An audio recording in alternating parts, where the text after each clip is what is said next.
Hello and welcome to Follow the Money. I'm Raine Musñgi. Join us as we explore the tools and insights you need to jumpstart your financial journey.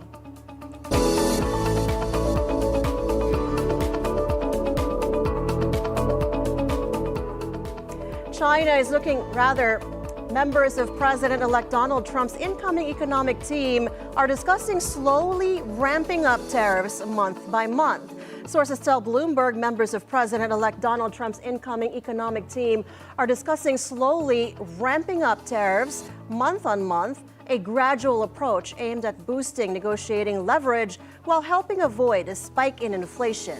One idea not yet presented to Trump involves a schedule of graduated tariffs increasing by about 2 to 5% a month and would rely on executive authorities under the International Emergency Economic Powers Act. One idea involves a schedule of graduated tariffs increasing and would rely on executive authorities. During the 2024 presidential campaign, Trump floated minimum tariffs of 10 to 20% on all imported goods and 60% or higher on shipments from China. Advisors working on the plan include Trump's nominees for Treasury Secretary, the Director of National Economic Council, and Council of Economic Advisors lead. International Monetary Fund Managing Director Kristalina Georgieva earlier said tariff threats are already driving up longer-term borrowing costs around the world. The U.S. government will further restrict artificial intelligence chip and technology exports. The new regulations announced by the U.S. Commerce Department Monday will set new limits on advanced graphics processing units, or GPUs, which are used to power data centers needed to train AI models. Most are made by Santa Clara, California-based NVIDIA, while Advanced Micro Devices, or AMD, also sells AI chips. NVIDIA shares were down about 5%, while AMD shares were down about 1% in morning trade. Major cloud service providers such as Microsoft, Google, and Amazon will be able to seek global authorizations to build data centers. Shares of all three companies were down about 1%. The move will cap the number of AI chips that can be exported to most countries and allow unlimited access to U.S. AI technology for America's closest allies, while also maintaining a block on exports to China, Russia, Iran, and North Korea. Unveiled in the final days of outgoing President Joe Biden's administration, the lengthy new rules go beyond China and are aimed at helping the U.S. maintain its dominant status in AI by controlling it around the world. The outgoing American leader sought to burnish his foreign policy record on Monday and said U.S. adversaries are weaker than when he took office 4 years ago, despite global crises that remain unresolved. Biden said the United States would not be surpassed economically by China, as had been predicted. Today, I can report to the American people we're in a better strategic position in the long-term competition with China than we were when I took office. You all recall, many experts believe were predicting it was inevitable that China's economy would surpass ours. According to many predictions, that would happen by the year 2030 or shortly thereafter. But we in this room said no. If we make the investments in ourselves, if we protect our workers and technologies, that will not happen. Now, according to the latest predictions, on China's current course, they will never surpass us. And new challenges will certainly emerge in the months and years ahead. But even so, it's clear. My administration is leaving the next administration with a very strong hand to play. And we're leaving them in America with more friends and stronger alliances, whose adversaries are weaker and under pressure. And America, that once again is leading, uniting countries, setting the agenda, bringing others together behind our plans and visions.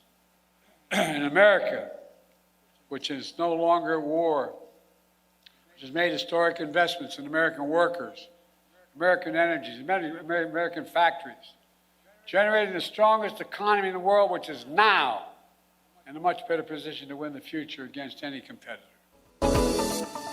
Meanwhile, U.S. President Biden believes that oil prices will stabilize after imposing the broadest package of sanctions yet, targeting Russia's oil and gas revenues. National Security Advisor Jake Sullivan said the U.S. would not have imposed the sanctions if it meant a burden on American consumers. He said the sanctions would give President-elect Donald Trump's team leverage in talks over the Ukraine war. The oil market is very well supplied, that oil prices will stabilize in a place that does not impose undue burdens on American consumers, and that on the one hand, we can hit Putin's pocketbook without, on the other hand, taking too big a whack out of the American people's pocketbook. That was not an opportunity available to us 1 year ago. The other point that I would make is that the new team is setting up for a negotiation. And in a negotiation, you need leverage. And part of that leverage has to come from the kind of economic pressure that makes Putin see he's going to continue to pay a significant price economically. And so this is also in service of an effective diplomatic outcome that will produce a just and sustainable peace for Ukraine. Oil extended gains for a third session Monday, with Brent crude rising above $80 a barrel to its highest in more than 4 months, driven by wider U.S. sanctions on Russian oil and the expected effects on exports and top buyers India and China. Brent and West Texas Intermediate crude have climbed by about almost 7% since January 8th. The Kremlin said on Monday that the latest round on U.S. sanctions on the Russian energy sector risked destabilizing global markets, and Moscow would do everything possible to minimize their impact. We base on our position on the fact that Rosatom will continue doing business internationally.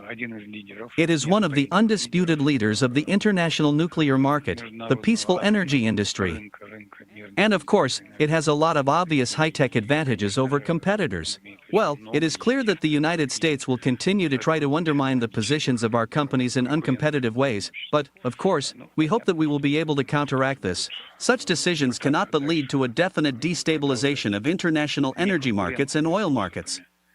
Firstly, we will monitor the consequences very carefully and configure the work of our companies in order to minimize the consequences of these decisions. Illegal decisions. Now, as the Los Angeles wildfires rage on, evacuees are hard-pressed to find somewhere to live as unscrupulous landlords jack up rental rates.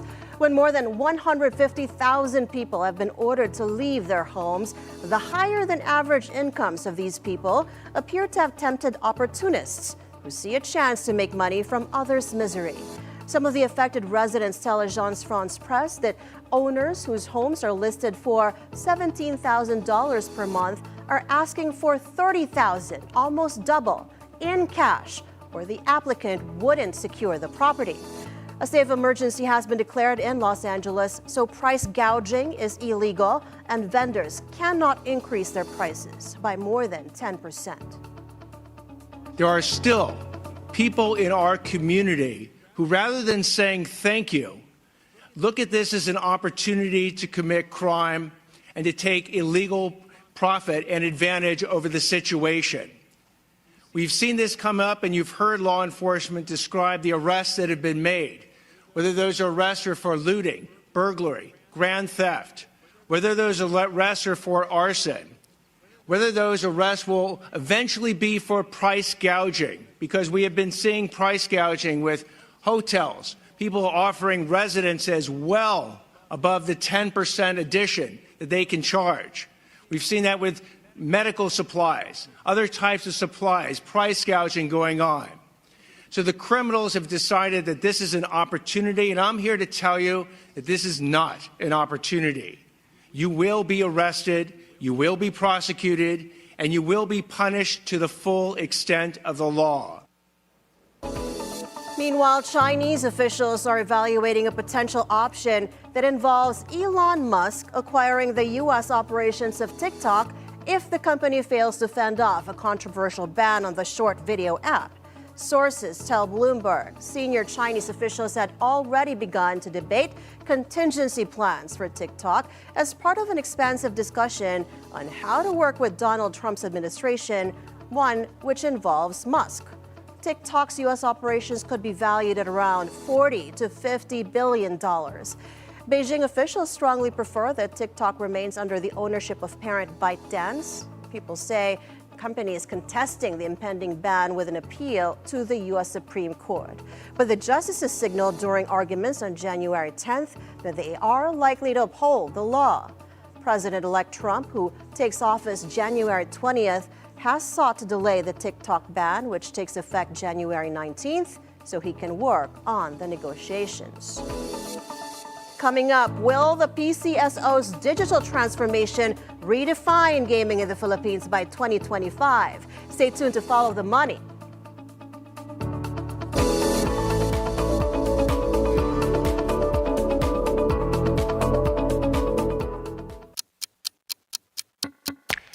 At BNC, 12 noon doesn't mean break. We're always ready to give you the latest news. Join Maya Rodriguez, delivering fresh news for you. Price of diesel will increase by $1.45 per liter. Field of flowers cover the square in front of St. John Church. Vendors we spoke to here in La Loma say sales are up this year. News feed at noon, only here on BNC.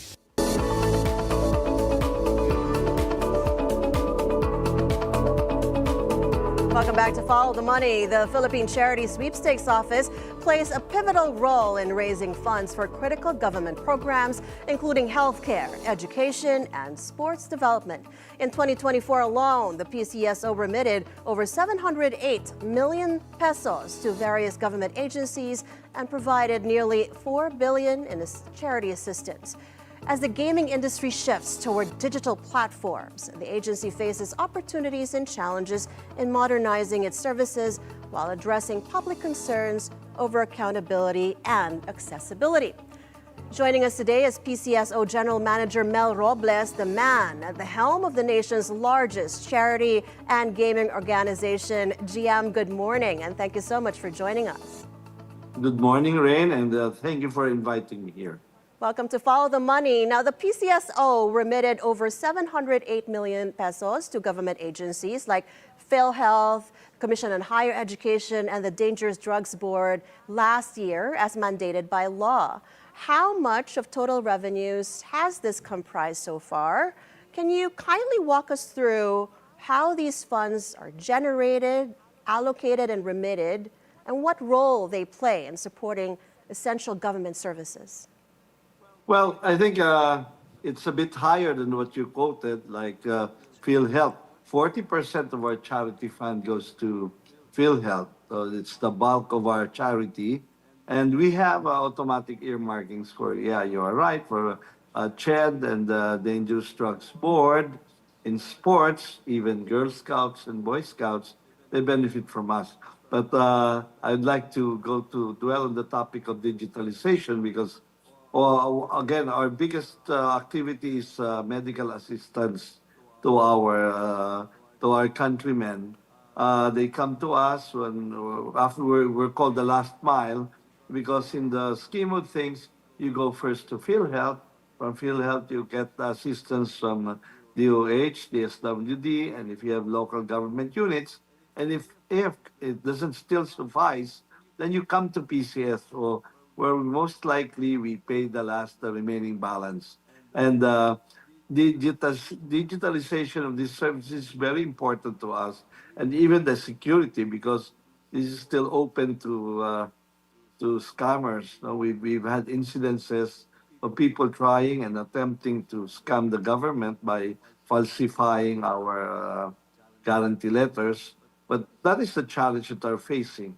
But still, digitalization, when applying for medical and guarantee letters, is still better because it's faster and you spare the people from, costly transportation cost and the queue. So this is one aspect where digitalization can really help us. We'll continue with the digitalization talk a little bit later, but you mentioned the scammers. How much of your digital transactions had been falsified already?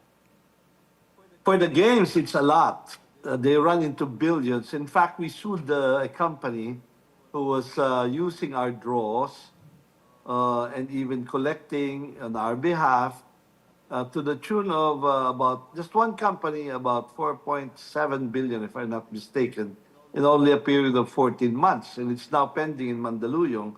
So while it is also a boon to gaming, especially now we haven't launched fully our digitalization, pending where we have to wait for some approvals, no?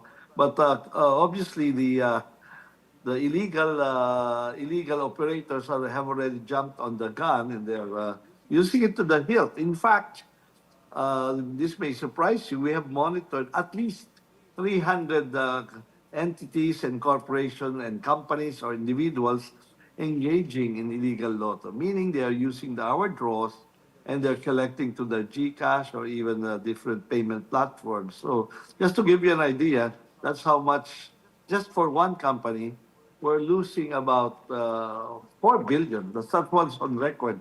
So I really don't, we don't have the exact figure right now, but it's really something that we should look at. Definitely. Yeah, we Definitely, really yeah. have to launch our own digital offensive or our own digital platform for gaming. Because as I've said, there are two aspects of digitalization: the services and the gaming. So Right. that these are the figures that the minimum figures, I think. And this means less money for charity and less money for taxes because we are also a revenue generator. Remember, every time you pay, there is a documentary stamps of 20%. So, and then when you win, you're still taxed another 20% for the taxes on winning. So there is a lot that government is getting from PCSO. We're talking about probably 15 billion annually for taxes alone. Right. GM, you already mentioned that 4 billion potentially lost with just one company alone, but you also hinted that the PCSO did gain a lot from online transactions. Can you kindly share with us by how much you've been able to grow your revenues because of your online platform? Well, as I've said, we haven't. We had a test last year. We tested it, and it looks very promising. But we are awaiting. We haven't, to be clear, we haven't launched any of a digital platform for public. Of course, internally, the outlets, they do digital. But for the public to pay, if you meant the public paying on their phones or on their computers, we are ready for that. We're just awaiting some approvals, but we haven't started that. But we have already tested it, and it looks very promising. So that is also the reason why we are going slow. We haven't pursued the illegals yet because we don't have an alternative. But one thing is sure, the people are already ready for it. That's why they're even engaging even the illegal activities on Right. people. Right. So, which means that in your initial pilot run, I was one of them. If we're talking about e-lotto, I tried it out myself. It's incredibly easy to use, and it's kind of exciting. And I can imagine a lot of people getting into it.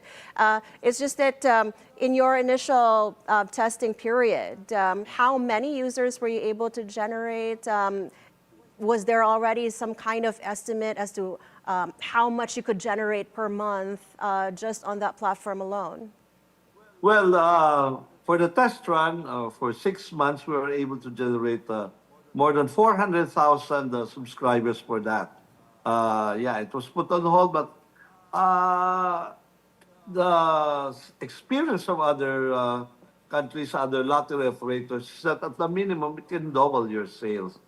So if we're doing about 35 billion for the year, in a couple of years, you would probably double it.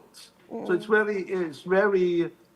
very promising, and not only that, the convenience of doing e-lottery, a lot of advantages. For example, in the last 6 typhoons that hit the country, we lost on our traditional betting. We lost about almost 2 billion because they were flooded, they were swept away for 6 different locations. So we had an operating digital platform payment, then we could have mitigated the effects of the typhoon. And not only that, the issue on anonymity, remember, when you bet on a traditional outlet, it gives you a ticket, and whoever holds that ticket is the winner. It's called bearer instrument. No? So that will no longer be a problem, the anonymity, if there are some security issues, because when you're registered, you know exactly who will win. And in fact, another thing that's also advantageous to the players is that we gain a lot from uncollected tickets. 200 to 300 unclaimed tickets. With digitization, there will be no more unclaimed tickets because they'll have to go through your wallet. And from your wallet, then you can bet again. But right now, about 200, 300 million a year are declared undeclared winnings. So, GM, Yeah. for the benefit of the critics, of course, at this point, with the unclaimed tickets that you're mentioning, last year we had that controversy about how the claimed tickets was showing people who won, but with their faces slightly altered. This time you're saying unclaimed tickets, but it's not going to election coffers, is that correct? It is still going to your typical charity assistance modalities or programs. You know, Raine, PCSO has been here for 90 years. It has always been subjected to intrigue. So this is not something that is not new to PCSO. You would think that it's something new, but since time immemorial, you cannot stop the critics and the malicious minds. It's been there. I do not own this. It's not exclusive to me. But maybe it's more easier now to give your 2 cents worth, if I may call that. But really, the system is, that's why, if you would notice, we're not overreacting because we know what we are doing. We have the systems in place. We have agencies, third-party agencies, organizations checking on us. And that is integral to our operations, the integrity and security of the game. So now, GM? where do unclaimed winnings go? They go to charity because we don't retain any.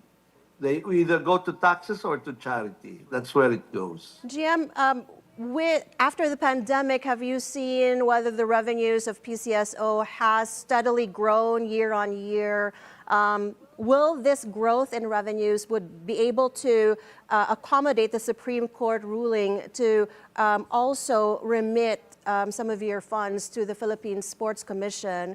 Plus, how big a thing is it for the World Lottery Association to grant PCSO a level 2 certification? Does that mean more security for the players? Well, that is something significant because you have to work for it. It's not something that's just given, no. So there are steps and there are activities to be done to get that second level. In fact, we're still going up. It's up to level 4. No, but in the Philippines, actually, for PCSO in particular, while we engage in, we are conscious of the responsible gaming, it is not as much as a problem as other games because PCSO is a passive gaming. I mean, you do not engage in it. Like in our case, there are only 3 draws a day. So you can bet and do your thing, You can bet in the morning and wait for the next draw in the afternoon. So it is something that will not disrupt. The game itself is not disruptive to people's lives and to their activities. But just the same, looking forward, we are preparing already. We don't have to wait for the problem to erupt. We've seen the problem with the isabong. It was successful, yes, in terms of the, I'm sure, the income. But with the social cost, that is where it had a problem. And so social cost, political acceptability, these are all tackled in responsible gaming. If an agency is conscious about this, then they would do self-regulation. For example, no betting for minors. No betting. There should be rigid KYC. Not even with the parents. For example, if the parent is in the car and then he would tell his kid or child to please bet for me, that's not allowed, even with the parent. No? And of course, yeah.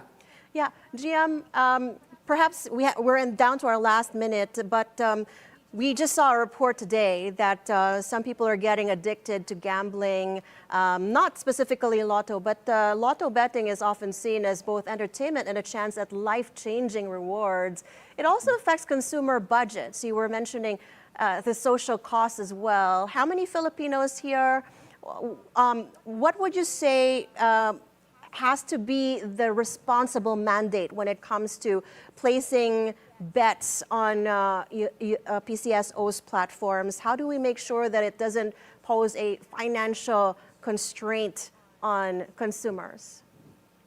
There are no hard and fast rules, of course, because it depends on your income, which one, who decides on what is your disposable income. No, it's very difficult. But there is a study for Filipinos abroad that I saw that says they are, for a day they can invest about or spend about $4 a day. These are for the Filipinos abroad. I haven't seen one in the Philippines because in the Philippines, the bettors get excited with bigger jackpots. No, it's not a daily thing. Yeah, a lot of Filipinos bet only when the jackpot reaches 75 million or higher. Yeah. Yeah. Such a short interview, such a short conversation. I feel like we have lots more to talk about, but we're grateful that you made time for us. Thank you so much, General Manager Mel Robles of the Philippine Charity Sweepstakes Office, for sharing your insights on the PCSO's 2024 milestones, plans for digital transformation, and how the agency continues to support critical government programs while navigating an evolving gaming landscape. Thank you so much. Thank you very much, Raine, and to all your viewers. Grateful, sir. And before we go, we'll leave you with this thought from former UN Secretary General and Nobel Peace Prize laureate Kofi Annan. Transparency and accountability are the currency of trust in public service. And that is it for today's edition of Follow the Money. I'm Raine Musñgi. Thank you so much for watching. Keep it here on BNC, the Bilyonaryo News channel, always on top.